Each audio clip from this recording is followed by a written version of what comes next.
What up, weirdos? Zoe here for a quick update video. So this is my last day in the workshop as it is right now. There's a lot of stuff going on and I'm frantically moving around trying to get everything done as quickly as possible without physically destroying myself while doing it. And I've recorded this video probably 3 times now, and I actually didn't have a hard time doing it the first 2 times. What happened is that this camera, the microphone jack, got broken on the way here, and basically I recorded the whole video of me walking around the shop telling you everything that's in it, and essentially none of it was usable.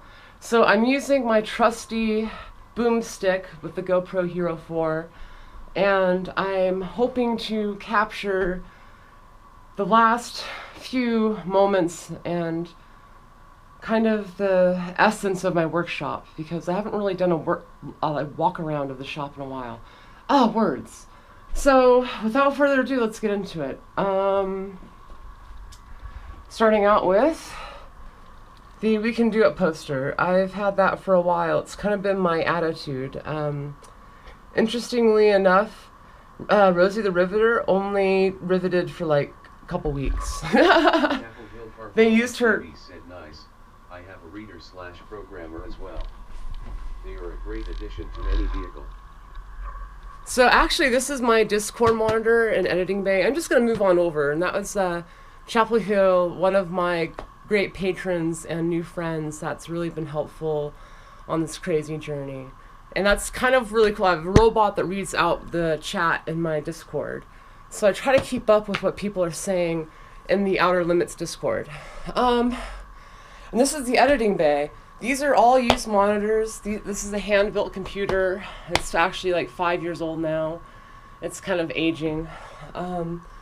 That's a monitor I had procured from Black Friday a couple years ago, and it was like $200. I waited in line to get it because I really wanted a cool editing bay, and I loved editing, and for editing I wanted a window open for the raw files, a window open for actual Adobe Premiere, and another window open for researching stuff. It's like music or whatever have you, or the Discord.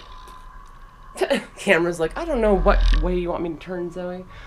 My peace sign, or not my peace sign, my rainbow peace flag.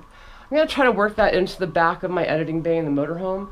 So it'll actually be a lot like this in the back of the motorhome for me to lay down, relax, edit in, and take a load off of the nerves and all that stuff. I still have a hard time sitting down for any lengths of time, and it's much easier for me to lay down or just stand up. And I've been getting better at being able to be more active and standing up, but being active and moving around still gets nerves going and still causes pain and all that good stuff. So that actually brings me to one of the oldest and cool things that I've had for a while. Let me move my camera bag. That's a camera bag, CNBC. If you're gonna walk through an airport, I would suggest using a bag like this. Airport security has not given me any grief since I started using that bag. That's my mom found it at the thrift store for like $5, and it has a bunch of really cool pockets in it. And maybe one day I'll work for them. I don't know. I like their logo. I like it. We fit in together. But anyways, I want to show you the Workbench. This is a piece of wood that I've covered in logos from my years in the industry. And you can see there's stuff from all over. Let me turn on another light. There's stuff from all over on this Workbench. My Z-Coin prototypes, these are actually casted. So I casted these with the mold that I made here. Yeah, these are molds, silicone. So I 3D printed out a master, made a silicone mold, and then I can make copies of this. So I have like 10 of these. So hopefully I'll be able to make enough coins to give out to everybody here once I get settled down. I've got plans to show you, or at least hopefully give everyone a token of my gratitude once I can. But for right now, life is really hectic, and it's going to be really hard to get anything done for this in the next few weeks, unless all the stars align and the motorhome comes together really quickly and all these other things, and I find a good place to land and work on it for a few weeks.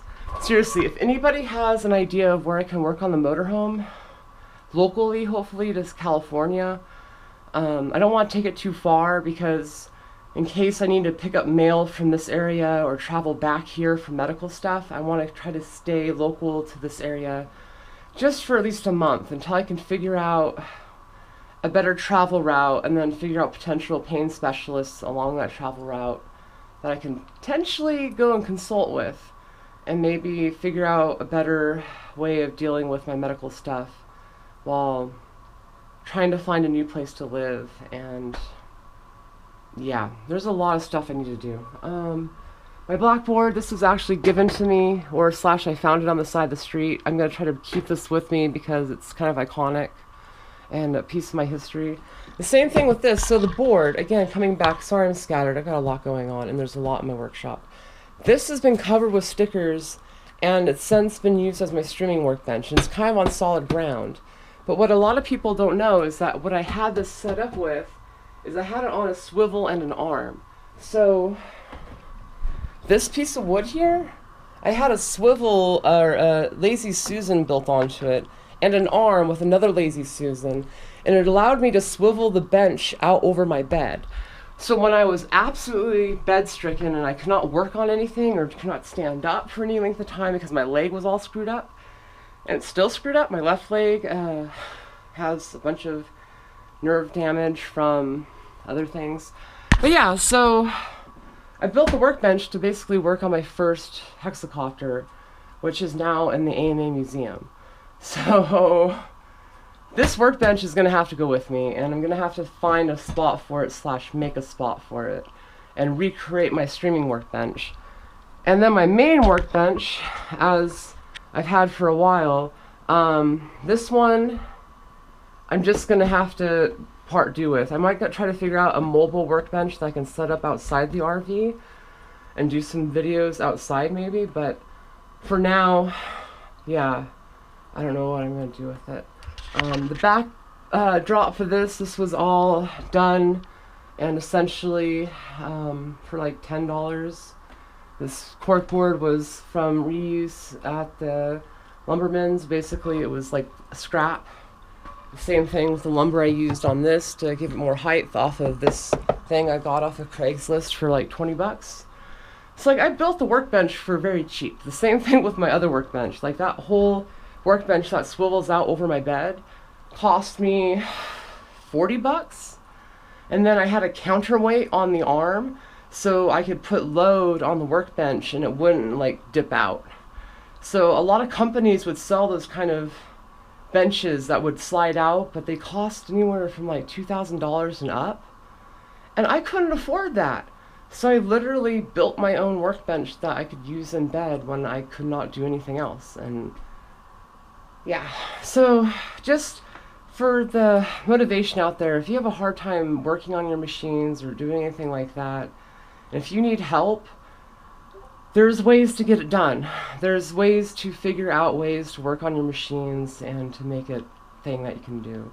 It took me a while, and honestly, I was down and out, and I was just like figuring out what can I do to start working on something, because I was going nuts not having a mechanical hobby anymore. After not working on motorcycles and not being a theater tech after Brio, my hands wanted to do stuff and I couldn't do anything.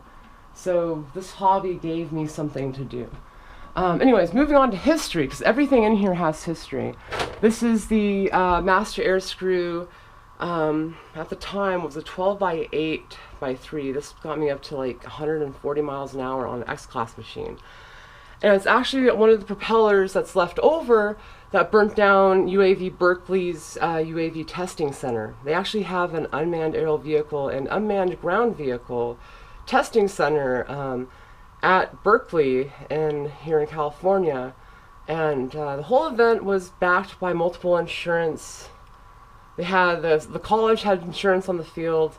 We had AMA insurance at the wazoo. I had my personal AMA insurance, and at the end of the day, even though I burned down 2 acres of basically brush, 0 damage was reported, and the city of Berkeley, because of the way that their city's set up, there was no charges. Like, I didn't have to pay anything, no one had to pay anything, and there was no damage, and there's literally no claims. The FAA did an investigation, the whole thing, and they found there was no safety issues. It was complete freak accident, and that it could have happened to anybody. And that I was just the unlucky person that pushed the limits of their machine at a UAV testing center. Think about that for a second. I was at the proper location where I was actually using this machine. So if anything bad happened, nothing actually bad would happen. So I take safety extremely seriously. I don't fly long range for that reason, because I'm worried that something will burn up.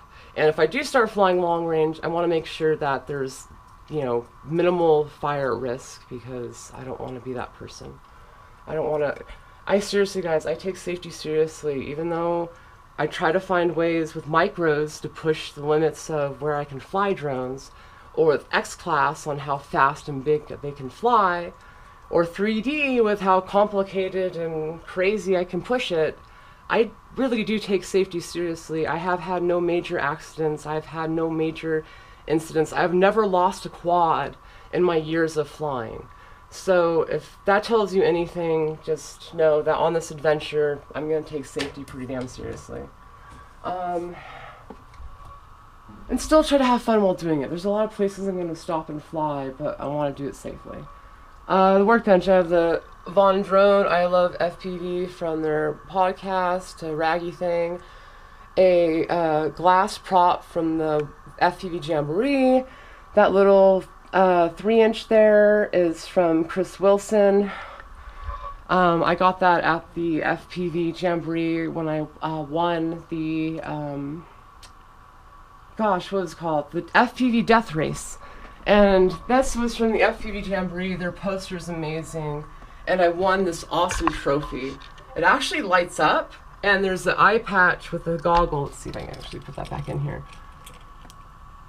It's kind of finicky. It falls out. There. If I plug that in, the eye will light up. So that's pretty freaking cool.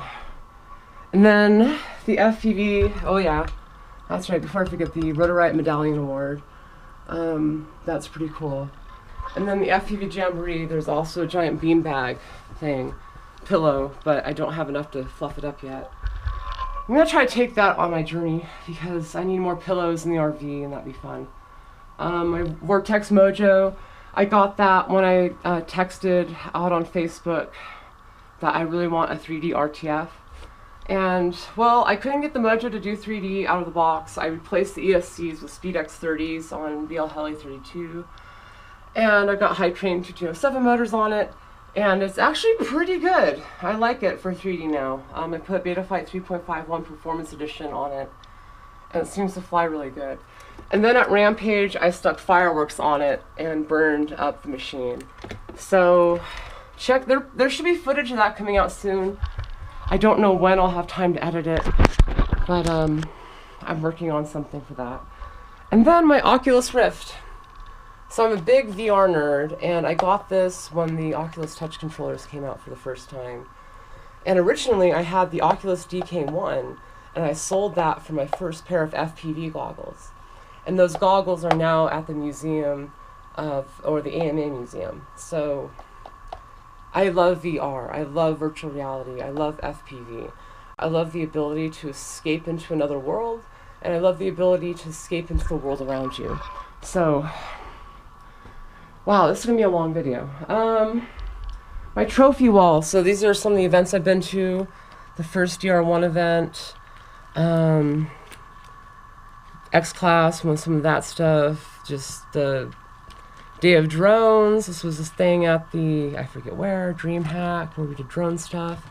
All of this is drone stuff. Flight Fest West, then my trophies, stuff that I've won.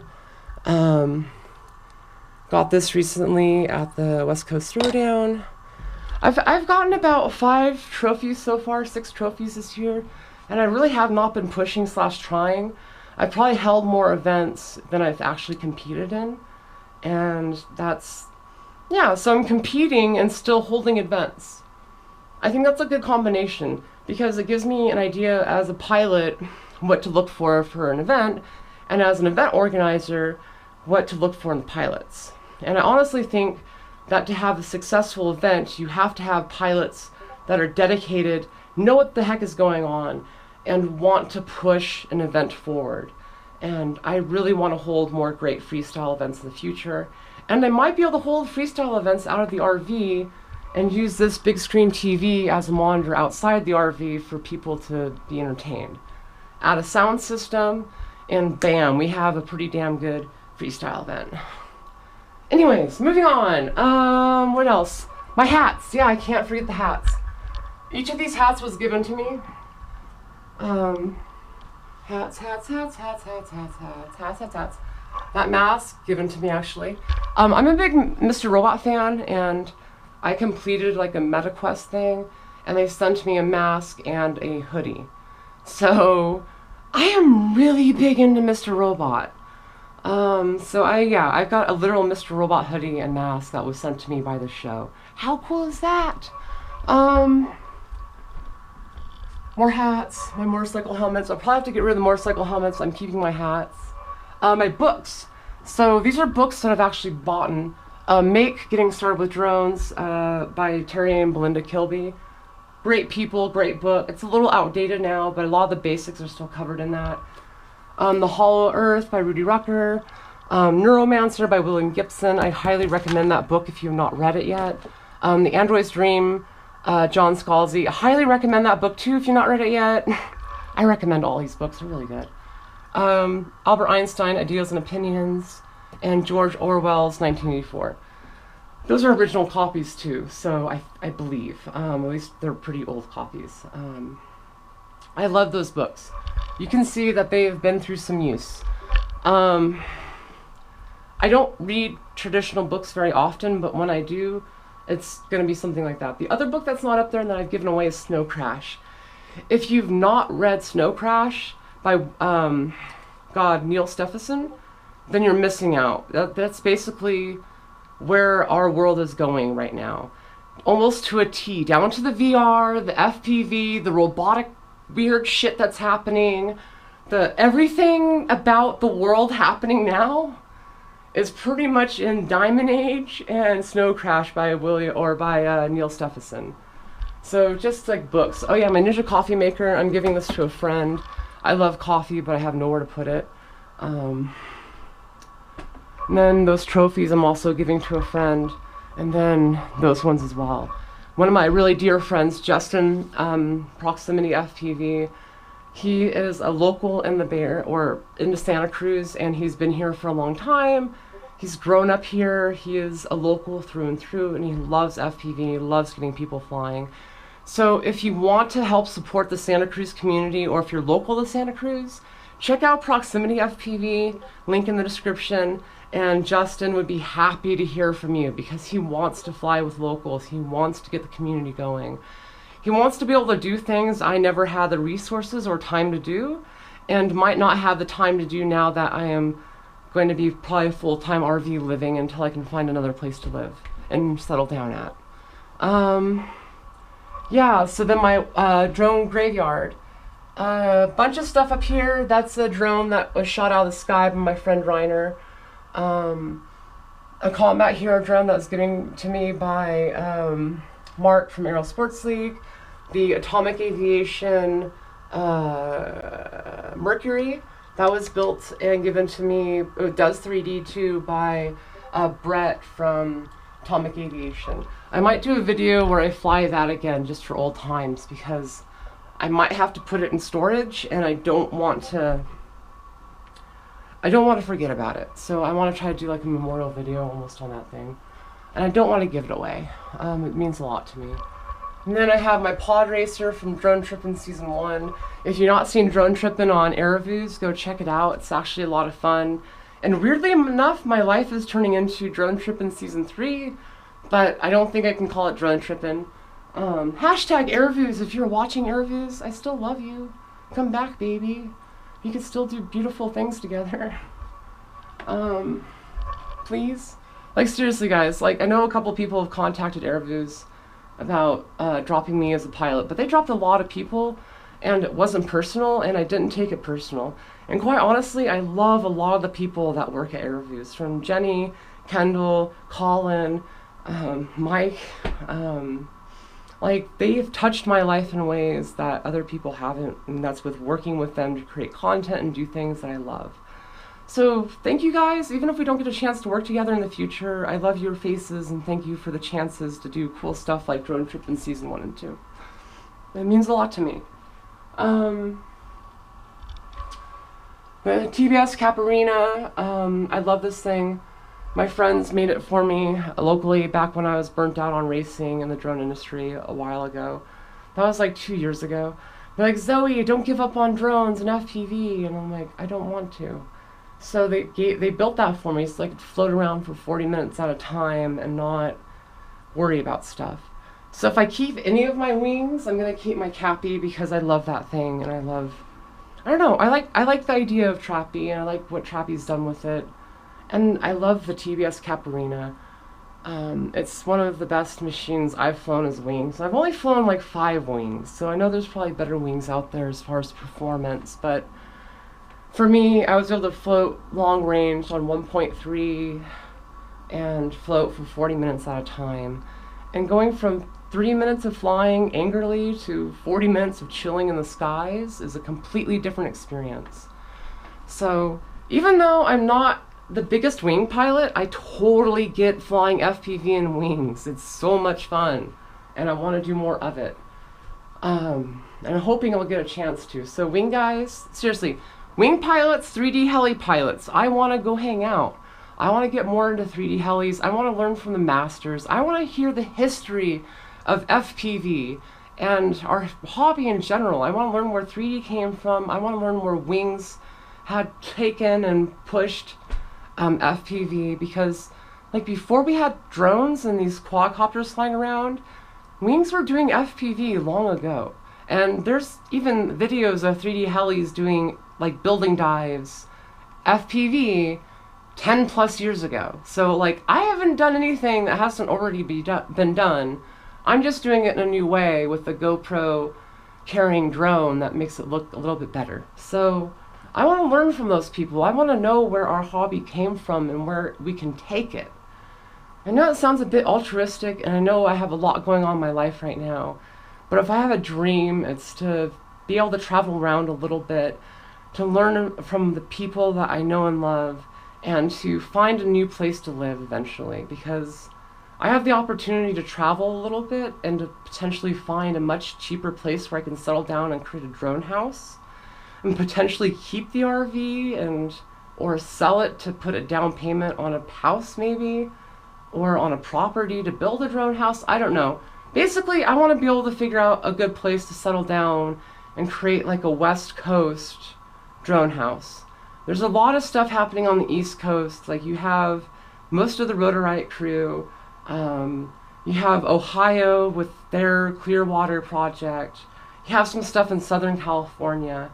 But there's not a lot of, I guess, there's not a hub house. There's not like an FPV house like that in Northern California / the West Coast. Northern West Coast / West Coast in general. So I kind of, if I can, I want to try to stay on this half of the earth. That being said, I want to travel to the other side of the East Coast and meet up and still look, because what might be a good spot here might get me way more over there. So I'm trying to keep my options open and trying to kind of feel out everything and trying to wait for the right job and right opportunity to work out. And until then, I want to try to keep producing content that I love to make. And I hopefully will be able to get back to that sooner than later. Yeah, so there's just stuff. I have project boxes, charging, my 3D printer. I'm going to try to take that with me. My bag, shoes. My Radjet Ultra, I'm going to have to get rid of that. My main computer again. stuff. I'm going to be able to downsize a lot of this. Props. And then I have probably about 10 pounds of props behind the workbench. I have a lot of stuff that I'm going to be getting rid of. And on that note, if you're a patron and if you gave me shipping information, I'm going to try to get some packages out to you. They might not get shipped for a few days, but I will make sure that you get them eventually. There's a lot going on, so shipping out a bunch of stuff to people is going to be difficult, but since I'm going to have to give away a lot of stuff, I figured, why not try to give it away to the people that supported me through this? So I'm going to try to make some stuff happen and try to give you guys some 3D props. I'm going to give away some frames, just some random stuff. And instead of having to throw it away, I'll be able to downsize and just, yeah. So anyways, guys, thank you all for the support. Sorry for the long video. Hopefully the audio is not broken and I can actually use this one. If you want to support what I'm doing, check out GoFundMe and Patreon. GoFundMe is for the motorhome, Mr. Motorface, and just directly building stuff on that and making that better. I spent about $2,400 already on the RV, getting it fixed up, getting new tires, getting parts for it, getting gas.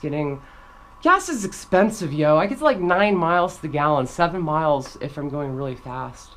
And so it's gonna take some money to travel, and so I'm gonna have to be really smart about things because I don't have unlimited funds. Even though Patreon blew up, even though Mr. Motorface was funded, what I want to do with it is basically drop about $2,500 and basically power, put solar on the roof, and put a bunch of deep cell batteries on it. I have to get the generator working. I have to replace those batteries anyways, and minimum cost just to get the power going back in the RV is going to be about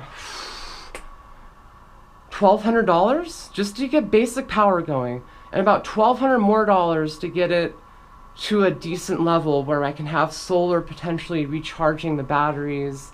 I can get a little bit more battery power, and I can get a bit more self-sustainability on the RV. So that way I can park on the side of the road, have the amenities I need, be able to get on the internet, maybe edit a video, go to free camping sites and save some money that way, and hopefully minimize the amount of camping at full hookups that I have to do. But until I have a place, until the RV is fully sustainable, I have to go to places that have power so I can work on the machine, get it cleaned up, have power for tools to work on it, and yeah. So there's a lot of stuff. If you're in this San Jose / Bay Area, if you have a place for me to work on the RV and essentially just for a few weeks, I have the funds to work on it. I have locals that are willing to help. I just need a place to really work on it. And if I can't find one, I'm going to end up spending like $800, literally $800 for 2 weeks at an RV camp. That's freaking ridiculous. But I don't have many other choices right now. So, yeah. Anyways, guys, thanks for watching. Hopefully you got something from this video, and maybe in a couple years I'll be looking back on this, smiling, thinking, wow, that was a sucky time in my life, and I have been forever changed by that moment. It was bad, but it worked out. So, don't want to cry, god damn it.